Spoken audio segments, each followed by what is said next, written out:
Good afternoon mga Lodi. Ayan, tapos na po namin yung wiring. Ganito mga Lodi yung diskarte namin pag pag madaming magsasabay-sabay na Hindi na kami gumamit ng square box kasi halos same lang naman yung magiging itsura.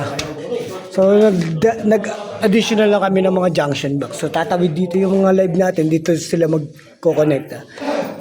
Divide natin yung yung mga i-splice para hindi crowded sa isang junction box siya. So mas maganda pa.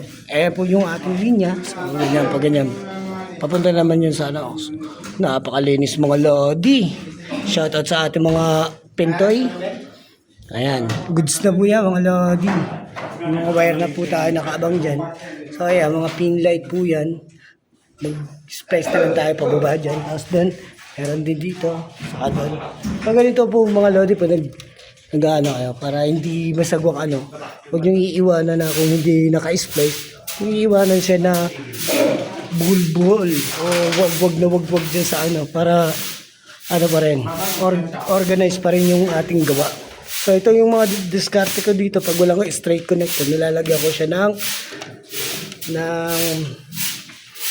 cable tie mga Lodi para hindi siya tanggal. Yan, ayan. So nilagyan ko na po ng ganito. Pinalitan ko na po yan para okay na. Siya. Gusto po yan, malinis po ang ating gawa dyan. Right?